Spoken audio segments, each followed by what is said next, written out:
Imagine this. A person was kept as a slave for 25 years, right in the middle of a busy neighborhood, where neighbors walked past every single day and had no idea. That night, when police forced their way in, they found a woman calmly sitting there, drinking a cup of tea in a red dressing gown, as if nothing was wrong. But in the room behind her, they found a different woman, skeletal, her head shaved and without a single tooth left in her mouth. It's hard to believe this went on for 25 years and no one acted. An entire stretch of a person's life stolen right in front of a whole community. Who was she? How did she fall into this hell? And who was it in the end that finally saved her? If you watch this video till the end, you'll understand the darker side of human nature, and you'll learn the warning signs no one should ever ignore. Because the truth behind that door will send a chill down your spine.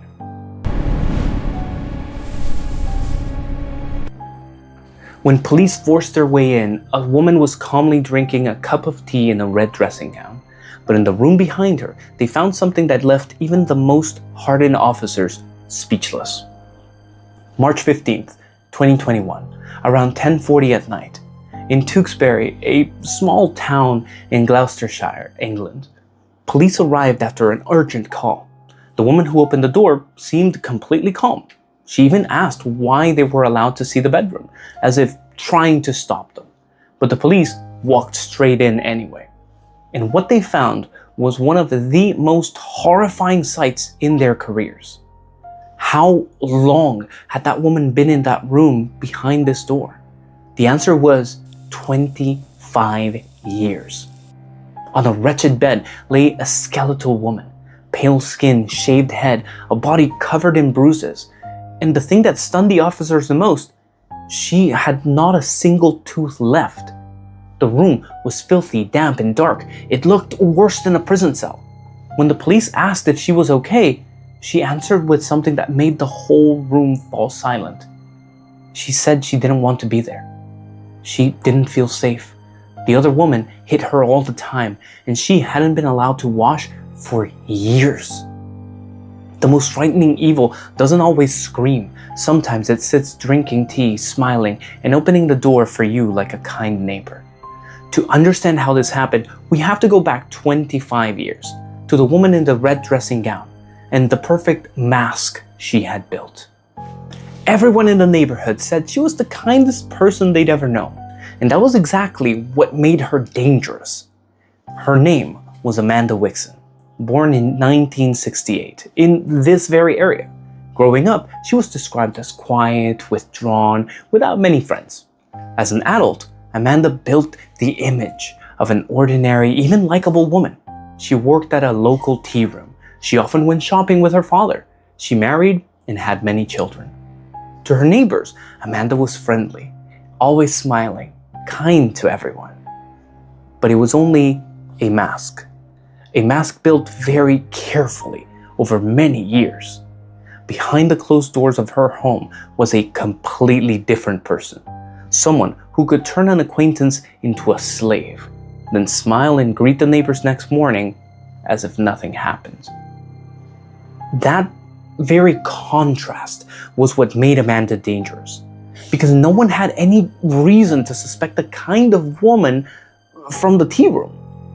Sometimes we need to be wary of people who seem excessively nice and kind to everyone.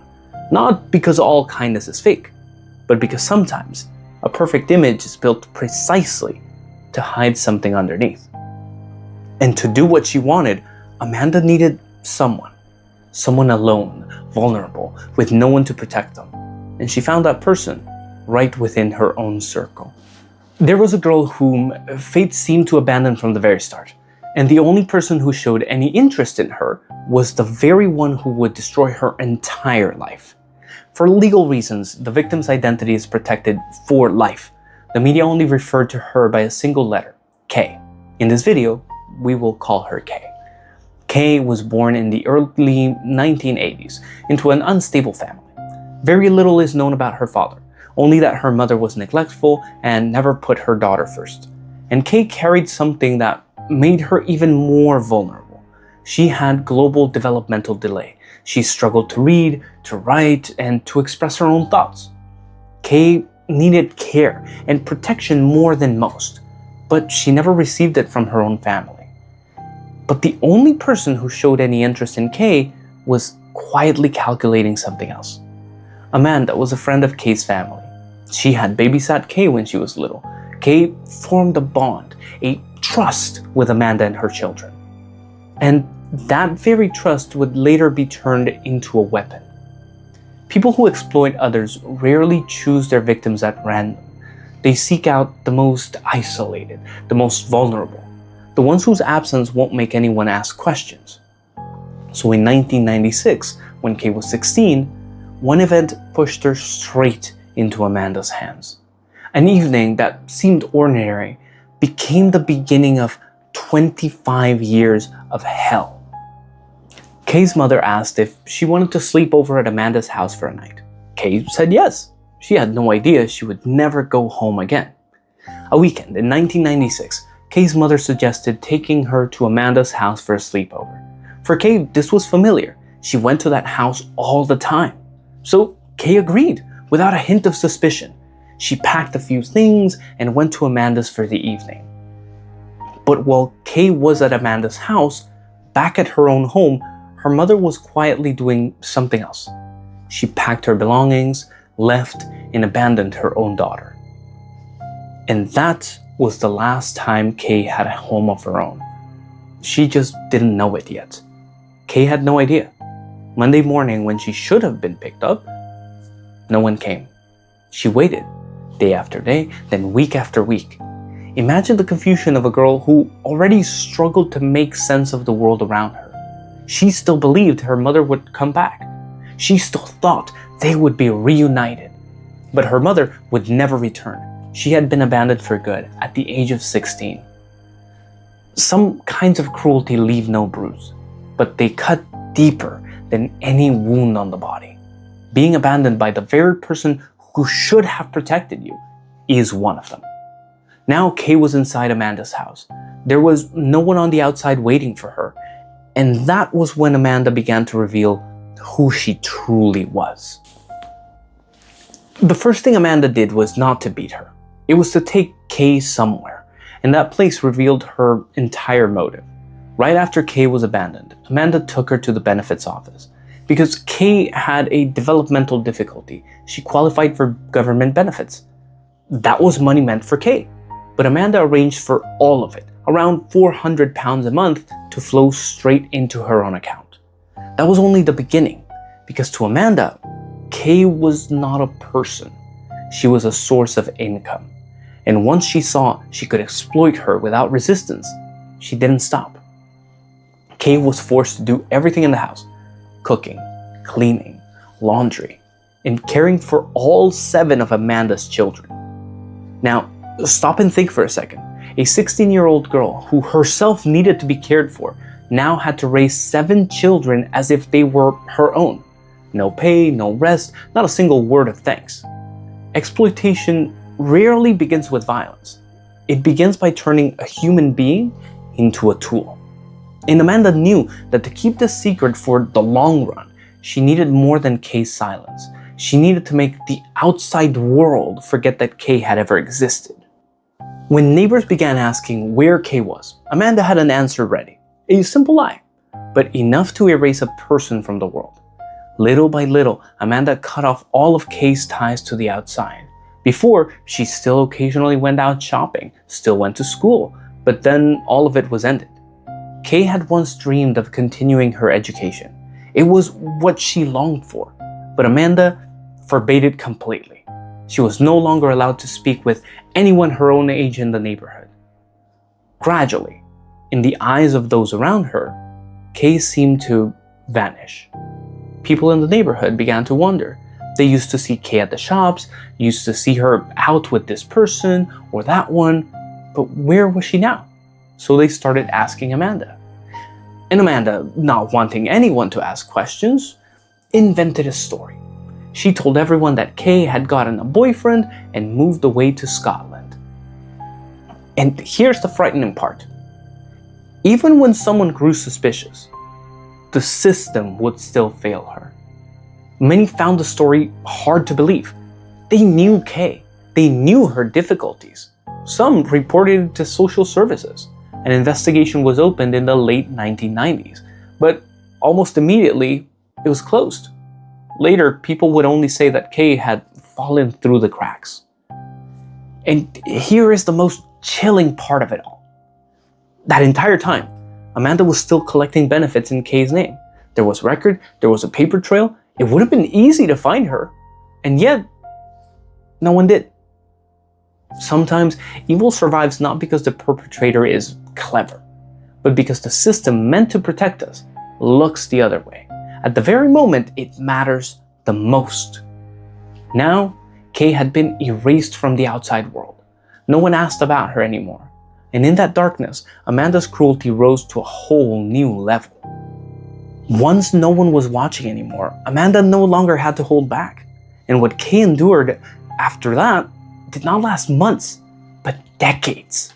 Once Kay was completely isolated, the abuse escalated, and it went on for many years. Now here we're not gonna go into the details of what Amanda did, because the truth is too cruel. And because Kay deserves more respect than any gruesome detail we can give you. But what you need to know is this. Kay was starved, denied medical care, denied dental treatment, despite endless pain suffered in silence. But how could one human being do this to another? And the cruelty did not stop at her body. Over the years, Kay lost all of her teeth. Her head was shaved, taking the long hair that had once been her pride. Bit by bit, the person that was Kay was taken away. The room she was locked in was dark and moldy. The window was covered with black bin liners, so she could never see the light, and so no one could see her. And here's the detail that says it all. In the middle of all of that pain, Kay's dream was simply to see sunlight. That was all. The goal of someone who controls another isn't only to cause pain, it's to erase the person inside the victim until they don't believe they don't deserve anything better. But the most frightening thing was not that dark room, it was where it was located. Because that room was not in some remote place, it was right in the middle of a busy neighborhood. And if you look up that house on an online map, you'll see a truth that runs a chill down your spine. This was not an isolated house deep in the woods somewhere. It was a 3-bedroom, semi-detached home, sharing a wall with the house next door, with a neighbor's window right across the way. People passed by every day. Children played, a completely ordinary scene. On the map, you can look back at the house year by year. From 2009 to 2015 to 2020. But no one knew that in every one of those images, year after year, Kay was inside. Think about that. Every photo, years apart, held a human being imprisoned just behind that wall. Thousands of people passing by, no one knowing. And Amanda went on living an ordinary life, still shopping, still smiling at neighbors. She even threw parties inside that very house. Halloween parties, Christmas dinners for the whole neighborhood. Picture that. An entire community eating, laughing inside that home. And just a few steps away, behind the door, was a person being held captive. Evil doesn't always hide somewhere far away. Sometimes it's right next door, behind a closed door, behind a familiar smile. For 25 years, it seemed nothing could save Kay. But hope came from the least expected place. A small phone hidden under a pillow. After nearly 25 years, Kay got a hold of something Amanda knew nothing about. Something small, but it would change everything. Around 2021, somehow, Kay got a hold of a mobile phone. No one knows for sure how she got it. Perhaps one of the children, now grown, secretly slipped it to her. Kay hid the phone under her pillow, like a secret her life depended on. What's astonishing is that Kay was brought into that house at 16, in the late 1990s, where smartphones didn't really exist, and yet somehow she taught herself how to use it. But no one knew that this tiny device was about to break a wall of silence that had lasted decades. Kay began messaging one of Amanda's grown children, a son named Clint, who had left that house long ago and had become estranged from his mother. Then, Kay began sending him voice notes. And here is the most moving part of all. In those messages, Kay asked for nothing grand. She only said she wished she could go outside, to walk the family dog in the sunshine. She wished she could breathe fresh air. Think about that for a second. After nearly 25 years of captivity, a person's greatest dream was simply to walk a dog. Not wealth, not revenge, just an ordinary afternoon under the open sky. Sometimes the power of hope isn't in grand dreams, it's in longing to live the most ordinary life, the kind most of us take for granted every single day.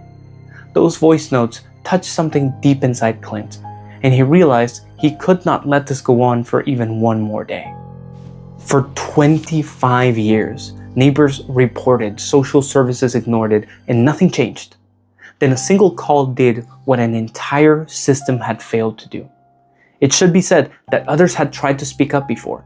In 2018, 2019, and 2020, neighbors caught glimpses of Kay. Some saw her gaunt body, her head shaved. Some saw her banging on the window trying to get attention. They reported what they saw, but every time, nothing was done. And then everything changed because of Kay's messages. Hearing those voice notes, Clint understood that she was being held captive and abused. Even though he himself had grown up in that house, he decided he had to act. On March 15th, 2021, exactly 25 years after Kay was brought into that house, Clint called the police. And this time, everything was different. That night, the police forced their way in. This is the moment from the beginning of our story. Now you understand the full context behind it. But no one knew that even in those conditions, Kay had quietly been preparing for the day she would be free. Under her pillow, beside the phone, police found small scraps of paper. They were notes Kay had written to encourage herself, and a list of phone numbers she planned to call for help. In the end, she didn't need that list, because Clint had made the call that changed everything. Sometimes all it takes is one person willing to act, one person who refuses to stay silent, to break that wall that an entire system built out of indifference. Kay was finally free, but the story didn't end there, because ahead lay the question of justice and a journey of recovery few would have dared to dream.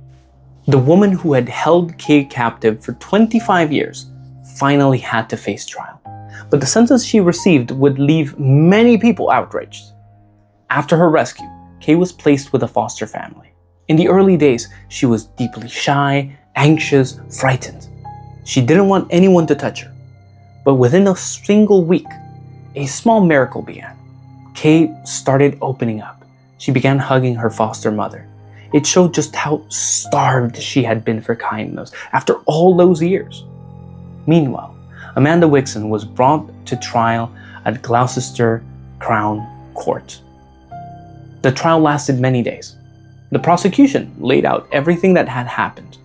Amanda argued that she herself had a limited intellect, that she didn't understand what she was doing was wrong. But no one believed the defense. The jury saw right through it. Amanda Wixon was found guilty on every charge.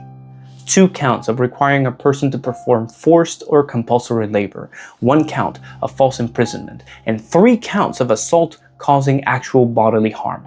On March 12, 2026, she was sentenced to 13 years in prison. Throughout all of it, she showed not a shred of remorse. To many, 13 years was far too light for the 25 she had stolen. In her statement read to the court, Kay wrote a line both simple and devastating: that nothing could give her back the 25 years she had lost.